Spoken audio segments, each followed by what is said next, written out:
By now you should know how to make something bold or how to add italics to it.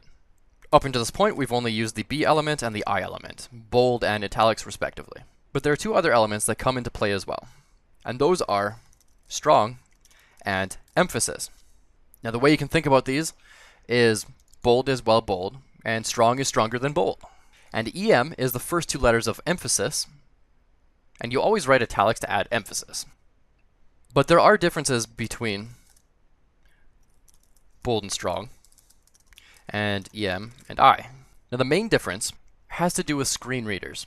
A lot of developers have never heard of a screen reader. In fact, a good majority of the internet users just read articles on their own. They don't have a computer read it to them. However, there are a lot of blind people in the world who use screen readers to read to them about what they're looking at. And that right there is the primary difference. Bold is simply bold. It's just making letters bold. It's visual. That's all it is. But strong is a strong emphasis. Like you could say you want to do something right now, or you could say you want to do something right now. It's like adding more emphasis before an exclamation mark.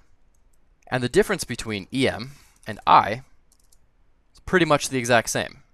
It's all about how you would read it. For example, I am really tired could be capitalized, but in most cases it's not going to be. In fact, we could add an I, the italics element, and this would show up as I'm really tired. Adds a little extra emphasis. But again, that's purely visual. For a screen reader needs that emphasis element. And again, HTML is all about semantics. It's not about looking different, it's about being structured properly. So to a screen reader, it's not going to say, I am really tired. A screen reader is going to add additional emphasis. Like you're really emphasizing the word really. So a screen reader would probably read the sentence more along the lines of, I am really tired. Emphasis almost changes the pronunciation of the word. Now if you wanted to write a sarcastic article that is screen reader friendly, you would use a lot of emphasis, a lot of EM elements. Sarcasm is often driven off of a lot of emphasis, possibly too much emphasis in most cases.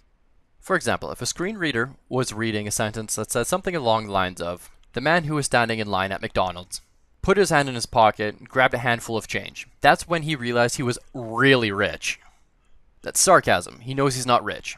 That's a scenario where you'd use emphasis instead of just I. So a lot of people at this point are asking, well, where would you use bold or just italics?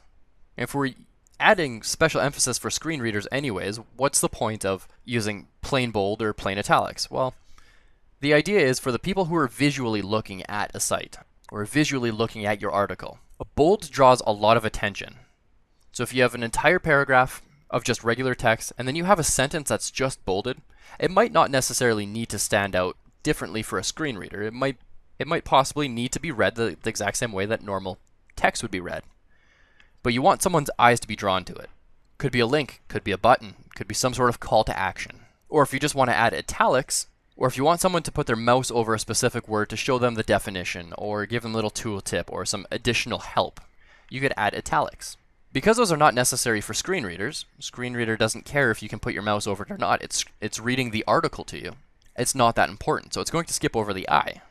But someone visually looking at your website, again, it's going to catch their eye, and they might actually take action on that. Now that's the difference between bold and strong and italics and emphasis. Unless you have a screen reader, there is no task for this video. You could probably go and get a screen reader Chrome extension or a Firefox add-on or install an app on your phone if you really wanted to. But if you don't naturally have one of those right now, just know what the differences are and be very conscious when you're writing an article. When you're using HTML, you have to realize that there are going to be people who cannot physically see what is being read to them. And if we start talking about search engine optimization, to a search engine, these are very, very different elements.